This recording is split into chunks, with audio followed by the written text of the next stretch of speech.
does this make sense for me to continue helping people do EFT on the sessions? Yeah, it does.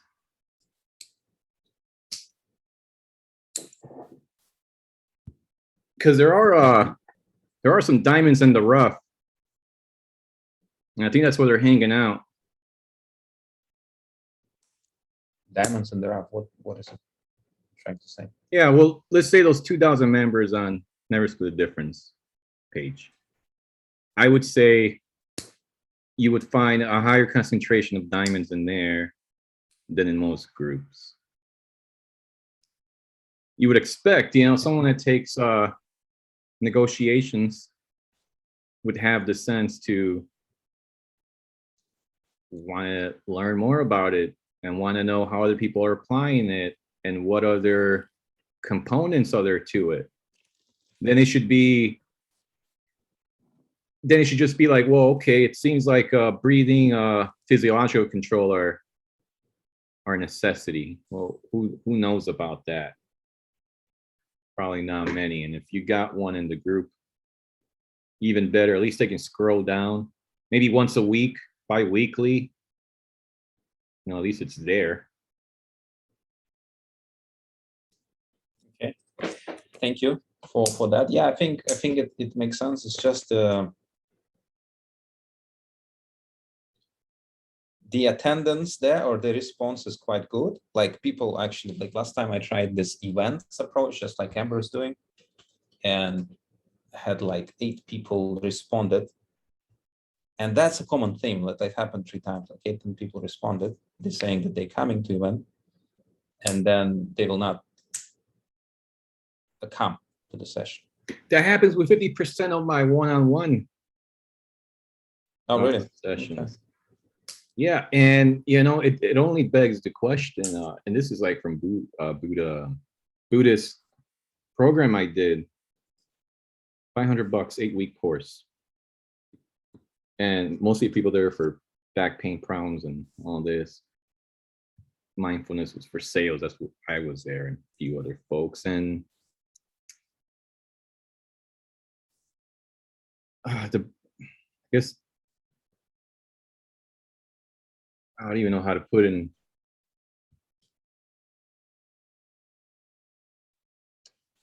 Oh, it's too complex even for me to try to really pin.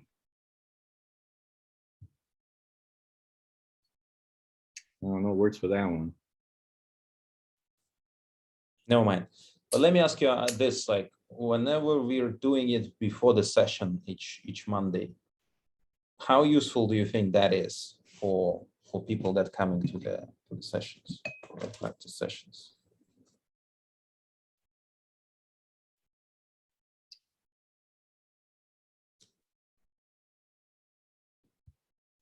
Again. Ooh, that got you thinking. Okay. Well, if it was if it was full of 100% people that put skin in it, that paid for it. But then again, like that meditation course I took, I got it sponsored, still got the same effect. It only helps out those that are helpable. Unless like their company or somebody is prescribing it. And even then, when you get stuff prescribed, I don't even take it that seriously. Except when I got diabetes, I had to take metformin for a day. I would skip every other day. And this is like doctor prescribed stuff. And I see it in my own practice where I tell people you need to do this and they just won't get it done. And then so it's like, I can't get angry at them. I'm guilty of that myself. So it's like, you can't get angry, upset at the students for, they show up, they know it's clinically proven, like the metformin, it works. All right. Oh, I took it. Yeah. I should be enough for a lifetime. I took a dose. I read the book once. I should be good for life now. Where's, as Yemen said, where's the next bus? When's the next bus coming? They look at it like it's goddamn Disney World. They think that there's like multiple programs and things out there. They're like, oh, like Vlad said in the practice negotiation, oh, I'm just shopping around. Man, those are indecisive people. And it's like, do you really want to deal with someone that's so wishy-washy, indecisive? They said they're gonna show up to the meeting, then they don't show up. And then and I said to myself, for the people that didn't show up, I wanted to write them something to hook them in. And I only did it to one person because she's a realtor. And I do care about helping a realtor who's really helping me out because I'm going to be recruiting realtors. So I actually hooked her and I said, it sounds like you just gave up on this, learning this for your business. And she's like, no, I was in a meeting till 11, blah, blah, blah, blah, blah, blah, you know. And then she, boom, subscribed, all right? The day of it, I called her. So I was at the car dealer, I couldn't talk. And I'm like, that's fine. Just pick a date during the week. Because I'm going to be dealing with this, like when I start trying to recruit. Full or a favorite, huh? And you know what she wanted to use these tool sets for? So she can stop being, so she can stop having her time wasted. Isn't that paradoxical? Isn't that interesting? That's the thing. You just wasted my time, and I'm still cool with it. Like, it's because maybe you're doing it, and you know what? Maybe the universe is reciprocating the way you do one thing is how you do others. I'm not saying I believe in karma, but I think there's just too many coincidences in that situation. You know? Well, to me, you know, it sounds like you're really passionate about, you know, engaging other realtors and sharing this experience and practices. And it's just frustrating that they're not coming through with what they're saying, with what you're agreeing, because they're picking time on your calendar that would suit them. And yet they're not committed to this practice, right? So, you know what? I think I got the words I was trying to say earlier. You really helped me on that. That was the missing word, commitment. There's one thing in this that was really key to this course is somebody asked this question and said, what happens if I don't have time in the day to meditate for 5-10 minutes? You know what his answer was, the instructor? He goes, if you can carve out 5 or 10 minutes for yourself in a day to meditate, you need to carve out an hour that day for yourself to meditate. Things are spiraling out of control at that point. You're losing it. And it's like, fuck. Why can't I carve out? I said I'm going to do it. I said on my calendar. If it's on the calendar, you should really do it. Like, you're disrespecting yourself. And you're going to get disrespected by others. Like, it's well, that's the thing, Daniel. I'm going to sound like a broken record here. And the reason why it happens, and I'm just seeing this pattern again, I might be very biased. They're just stuck in this fight or flight response. They cannot carve out any time for themselves. They want to, but they can't. Because whatever pressing issues they think they have takes the priority. And the same thing happens on these practice sessions that we engage in, is that the reason why I'm doing this tapping with people and is because it is beneficial for everyone, not the tapping, but it makes them smarter. It makes them provide better feedback if they're not ruminating in their heads. It makes them be more open-minded and more sort of curious, so that we all can have better practice. This 10 minutes, 15 minutes, whatever I spent, doing tapping with people, you think I need this? Like, I don't need this, but I know that it's going to benefit them whether they like it or not. If they just go through this exercise, we're all going to benefit. So I'm tooting my own horn right now. It might be, not the way you're seeing this, But that's kind of my take on why I feel like tapping is important to do before, well, before anything, literally. If you feel emotional, so that's it. It has ups and downs, and people do need to do it on their own. They wouldn't. I never have any hopes for it. Like, don't even can't even imagine that they would be doing it on their own. And yeah, during the session, if we can carve out this 10 minutes of our time to make everyone a little bit more relaxed and a little bit more upbeat, I believe that we all benefiting from this exercise. And the reason why I'm talking to you about this, Daniel, is Ekta came to me and she mentioned that your name, and she mentioned that you are not kind of looking in the same way at this. Oh yeah. I think only when their scores are really high, that's who we should focus on. You should already come in to the session already EFT'd in, already tapped in. No, not really. I'm guilty as anyone else. I mean, I'm doing it throughout the day. It's something that I do, but not before the session. It's just my natural state of mind right now. Just like this right now, I didn't tap before this. I tap whenever I feel stressed. That's when I do it. Not before any session, not before like certain activities. It's just when I feel this impulse, Right. like. So then when we do the check-in physiologically, yeah, if we got somebody in the group that they're up above a 4 or a 5, yeah, it only makes sense because we're only as strong as our weakest link. Well, that's the thing. I mean, when we do these readings, SATs, right? The subjective uniform distress. And when they typing in the chat like 5, 6, 7, 8, 9, Jesus, how do you work with these people, Daniel? Like, you experience the other side of it, like you doing it consciously, this practice, you become more in control of your emotions and with your own energy levels and so not and whatnot. You become more aware of how it works within yourself. But the people that you're training with, even Ekta, for example, she's been doing it for what, 3 months now.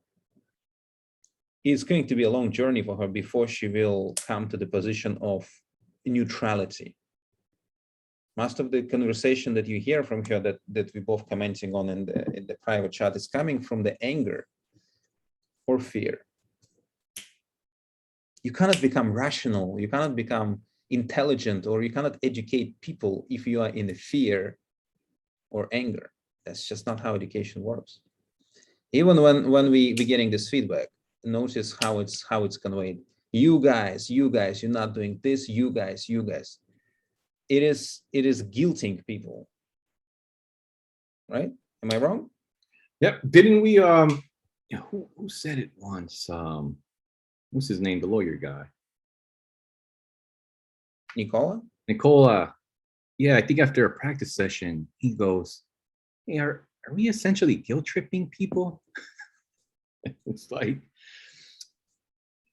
more like we're getting them to trip on their own guilt by making them self-aware of the manure they just flung at you, making them look at it and smell it, put it in their put it in their pocket and walk away with it. But it's also, Daniel, it creates this dynamic. When you, I don't know why people still were listening to this, and taking aboard this kind of attitude. For me, it was just a sort of an amusing part to see how it's going to play out. But for a lot of people, it's like you said, they guilting themselves into that, and then it's just not productive. It's like the part of our brain that's responsible for learning it's here, and the communication on the sessions is here. Like, there is just so much disconnect, and this is not to it might feel like I'm not appreciating this or blaming someone for doing this. It's just the reason why I feel like tapping is actually probably the most important thing that we'll be doing during the sessions. And you feel like the last session, like the first the first mock negotiation, first two was like stumbling over, and then Nicola chimed in, and then Alberto chimed in, and it's like it started rolling, it started moving, and then everyone started learning. But that was like the last 20 minutes of the session. Yeah, the last when we got into the practice one, that's when it got really, really good.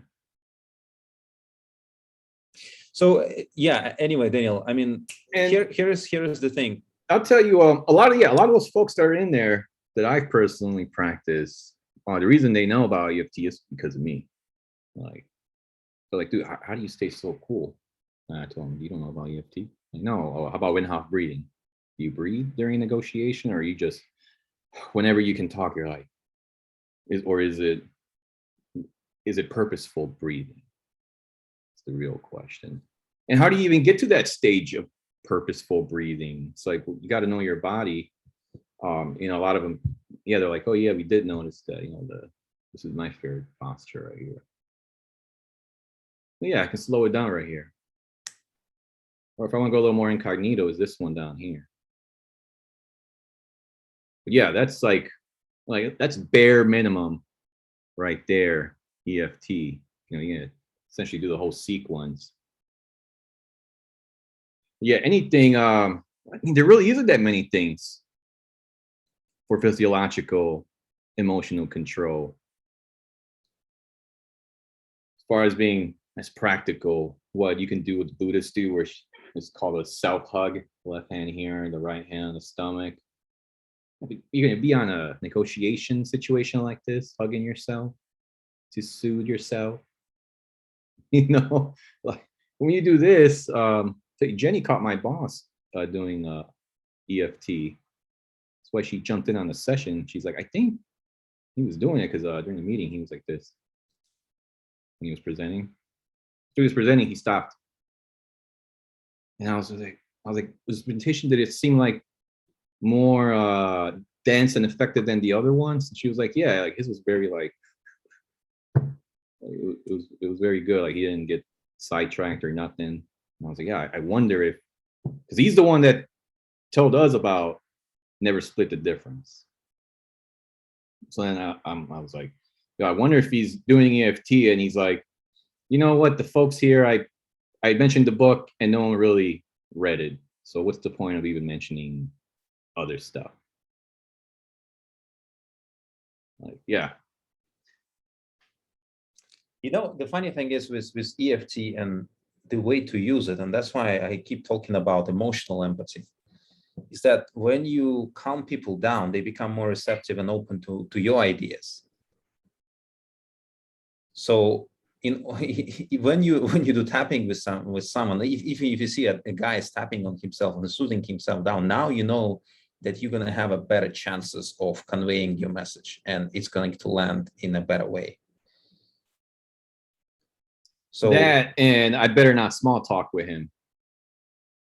They'll probably, yeah, there's no sense, because small talk is just indicates anxiety.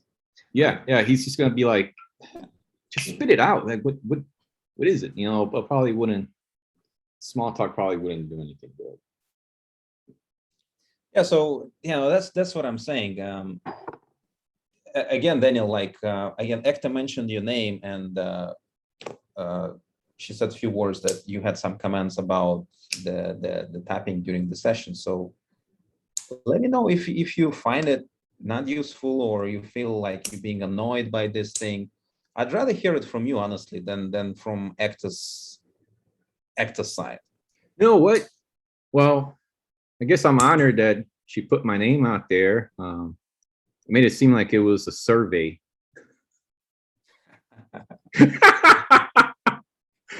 I was like, yeah, it's kind of a long, but if like the numbers are up, like you got an 8 or 7, 6 in there, yeah, we should EFT that person down. But if everybody's feeling 0, 1, 2, everybody's in a good mood, they're pumped, just like, all right, we can proceed. And if during the negotiation, something's off about that person, we're like, did you come in here at a 7 and told us you were a 1 or a 2? Like, it would be yeah, 100%. Yeah, it would be it would be great. It would be a great opportunity to learn. Like, oh, shit, that's what happens. Yeah, that's what happens. We're not in control physiologically. What happens? You lie to yourself, you lie to others. It's going to come out. Because negotiation is really a game of endurance. There's this guy, I don't know what his name is. He signed up for a coaching with me or practice, whatever. He's a computer salesman, software, and his whole team knows the Chris Voss system. And he said they just did it on a client that was saying, oh, we need a discount because we're not really using all these licenses and keys. And the team's like, oh, let's bring them in. Let's just boss them. Let's boss them. They came in and they were just bossing them for 40 minutes until one of the other partners said, oh, but we have 5,000 other users over here. And they're like, what? You got 5 additional users and you initially said you didn't have that many. That's a big number. So then they ended up staying with the price with no discount. And yeah, he said it took 40 minutes. That's endurance to keep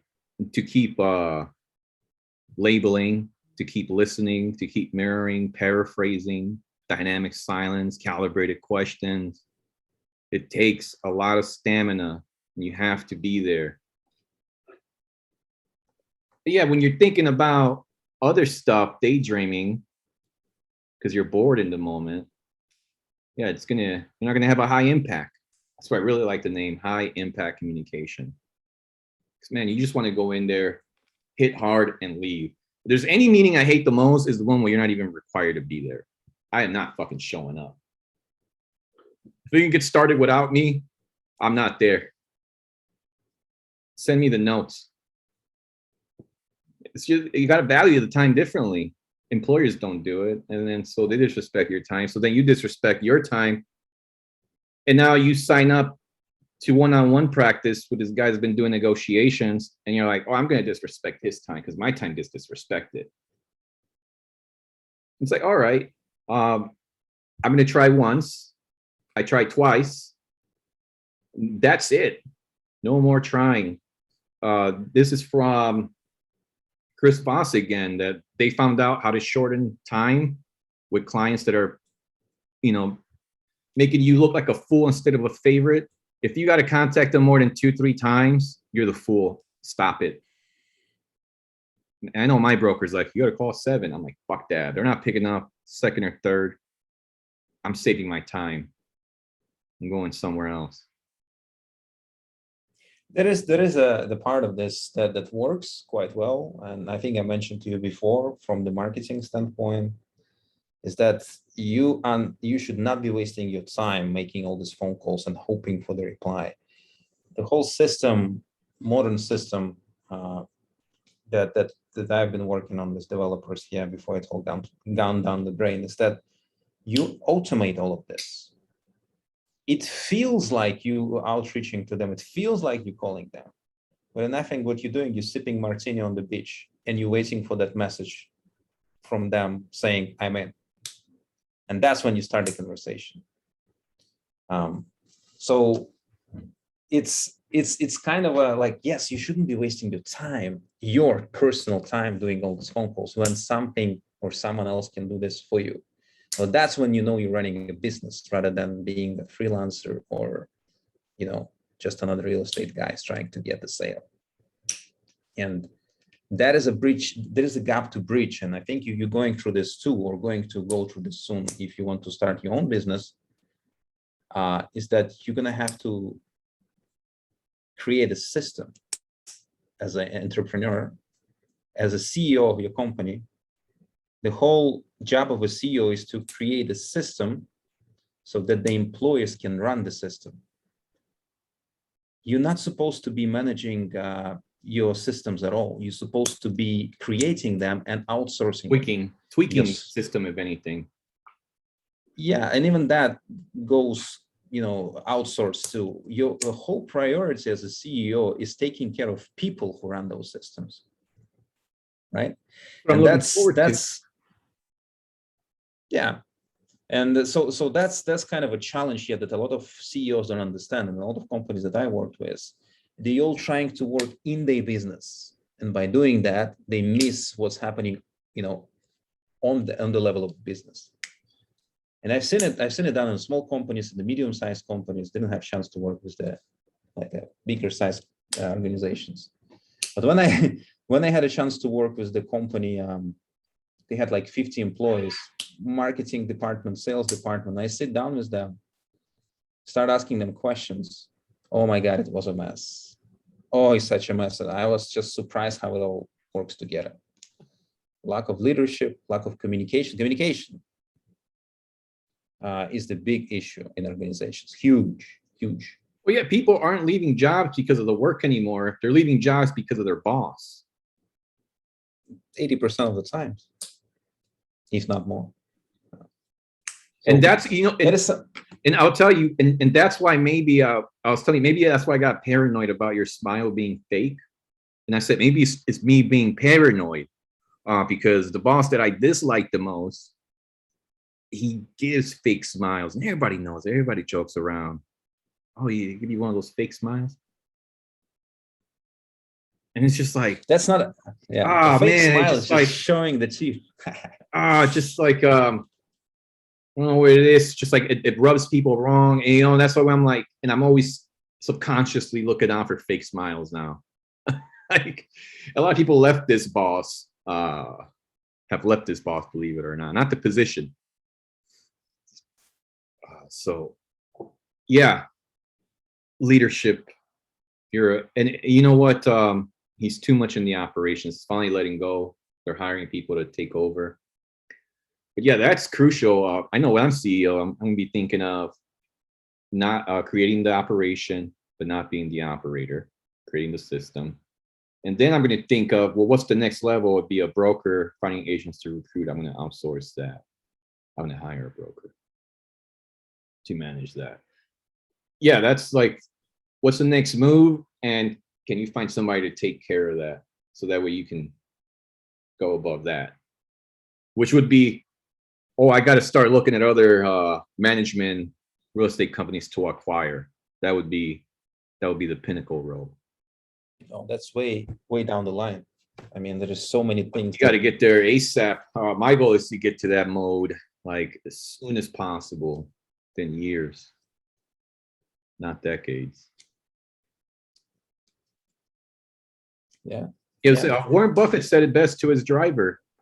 He said, I'm really disappointed in you. Driver's like, what? I've been driving for you for 7 years, Mr. Buffett. How are you disappointed in me? He goes, that's why. You've been driving for me. You've been working for someone for 7 years. And anybody that I run into and that gets, rubbed by my presence, because there's so many billions of people out there. You're only going to run into hundreds of thousands if you're lucky. So he's like, anybody that like hangs out with me, especially that long, I expect for me to kind of rub off on them. And I would have expected for you to start your own limo company or something after 5 years. And so I was like, man, that's deep. Like, what boss will tell you that?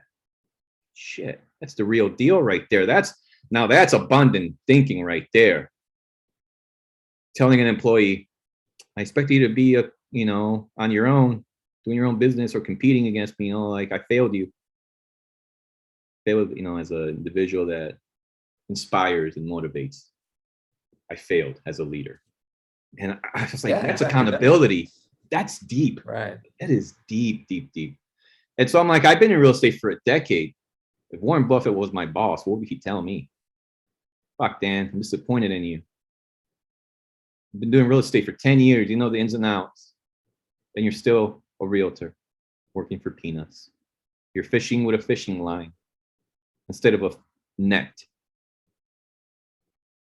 Instead of running multiple offices, it's just you. And when you get sick, you're in a hospital, you can't generate income because your body's out of line, is out of commission. And it's true, when I had COVID,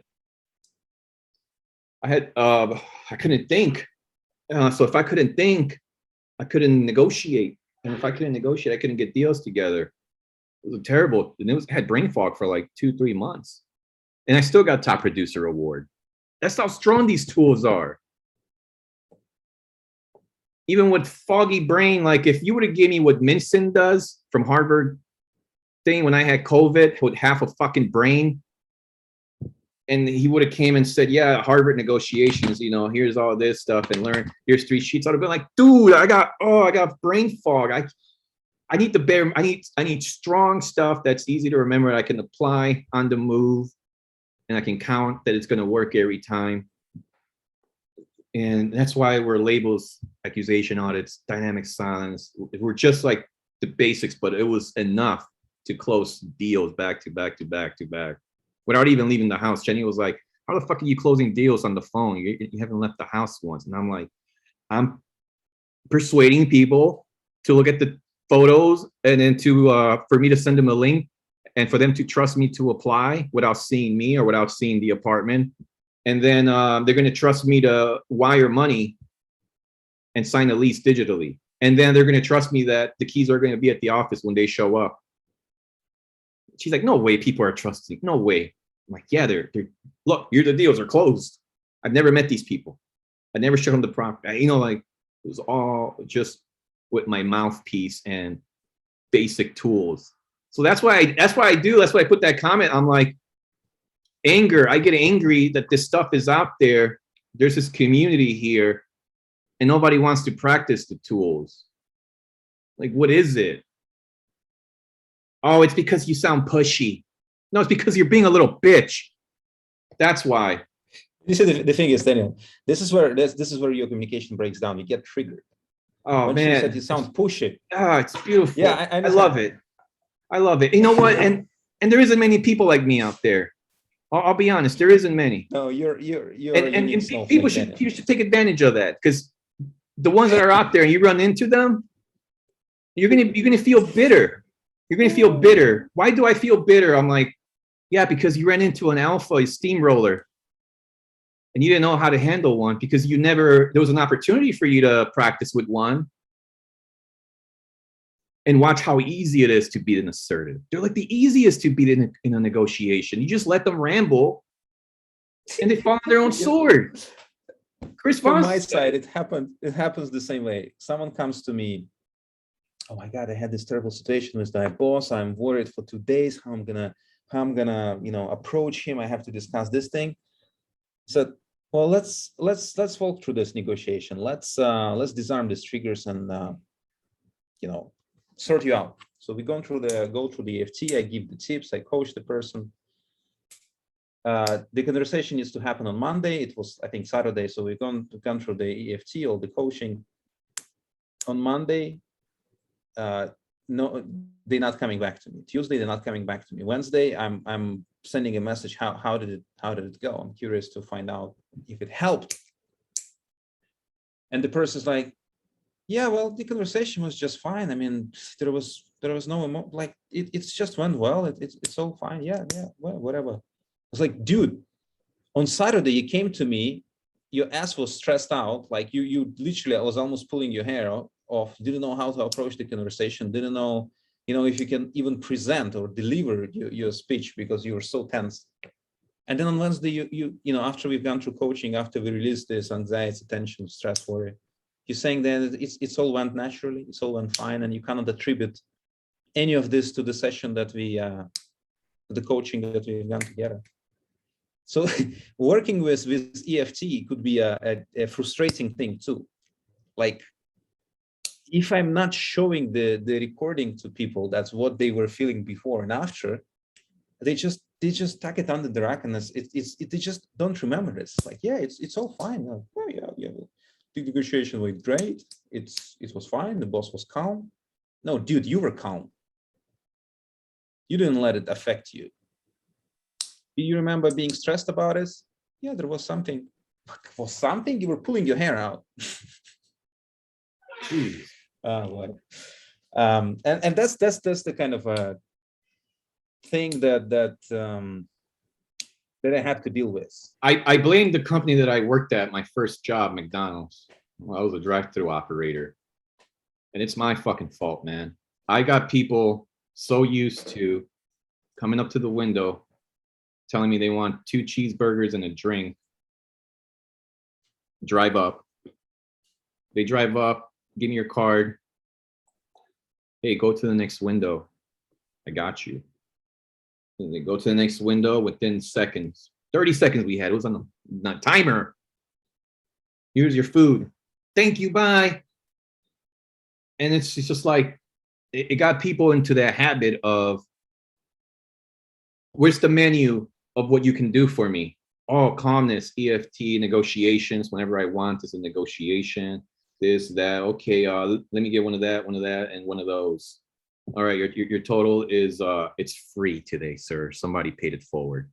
It's free. All right, and then they drive up to the window, and they're like, "For real, it's free. Yeah, it's free. Go to the next window. You're gonna get it." And then they go over there and they hand them their EFT and their never split the difference and their ego authority failure, and they're like, "Oh, all right, thanks, bye."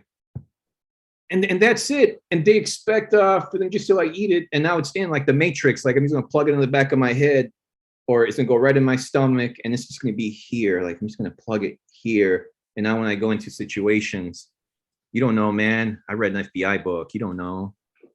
Like, yeah, that's a problem. For one, it's this stuff is not tangible. You can't give me a pound of EFT. You can't give me an ounce of never split the difference. You can't literally grab your ego out of your body and say, yeah, I'm going to leave it at home today. I'm going to try going to work without an ego. No, wherever you go, there you are. And that's difficult. I love that expression. Yeah. Yeah, it's difficult for people. Wherever I go, there I am.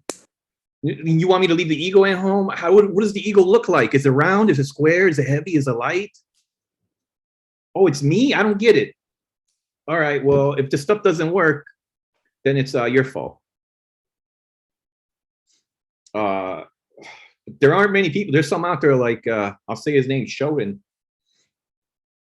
This guy, we told him in practice in there is that he only has one tone, and that's late FM DJ. Which he's winning a lot of negotiations against assertives.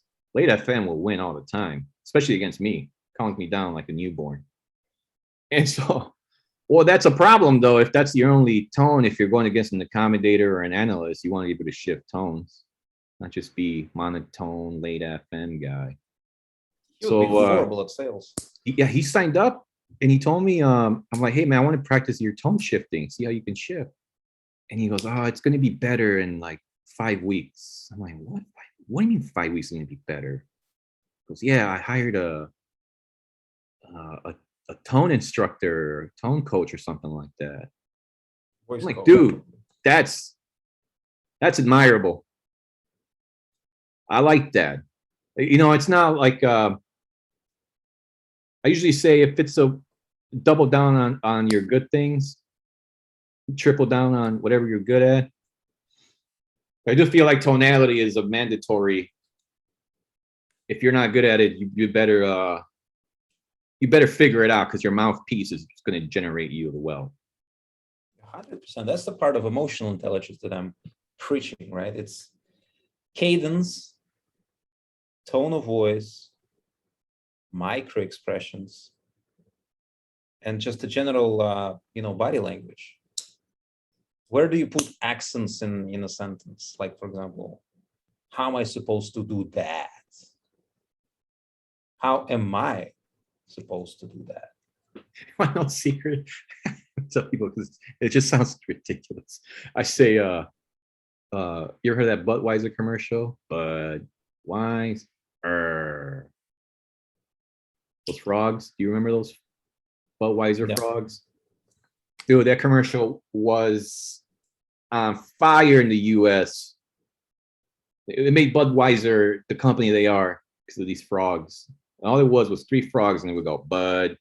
The other one would go Wise, and the last one The last one was just this nice tone to it. And then it became do you remember the what's up? And people answering the phone like that. You remember the little what's that? Well, dude, that was all tonality. They literally became like one of the biggest beer company in the nation because of a commercial with the tone. And then so whenever I want to do like the last part of you said that sentence, that it almost sounded like the frog towards the end, like exaggerated, but comical and interesting. Like, yeah, like, damn, that gets your attention. Like, oh, I like how that sounded towards the end. But like, damn, how am I supposed to do that? It does magic because you're having. It takes effort. I'll be frank. This is like, let's say, I wanted to be an actor. I never got hired for shit.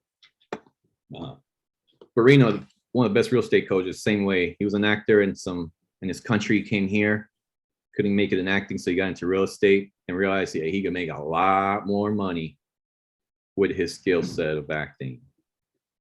And yeah, all this is people are like, but this doesn't feel genuine. It feels like I'm acting. Yeah, you're acting like a more effective person. Are you opposed to that? How have you been acting so far? Not very good. This is just improving your act. The world's a stage and you're just an actor in it. So this has been like a script model. It's interesting you say that. It's interesting you consider it as an acting. From my side, it's not so much as an acting. Maybe I haven't got a clue what acting is and what meaning you assign to this. To me, it really is like every sentence has weight, and you relaying this weight to the other side, like you carrying something over. Now, I could be doing like this. I could be talking very fast and relaying information in a faster way, or I could be assigning more weight to everything that I say. So it's really is a cadence. It's how you deliver the information. I'm not sure if it's actually acting. I think what people afraid of, they're literally afraid of using their voice. They're afraid of changing the tonality and experimenting with the delivery and how it lands. And that's coming from the fear rather than willingness to try it out, rather than accepting that it might not come out well, but you tried something different. That's position of learning, acceptance, curiosity, playfulness. And then that's where your ego trips you. That's where people trip up. It's like, oh, but that sounds silly. That's not me. I'm not silly. Yeah. Well, fucking be silly. Hey, be silly and poor. Do it. There's a frustration speaking to you again. I've got like 10 minutes. You want to practice something before we kind of jump off? It's kind of late here. I would love to us to give some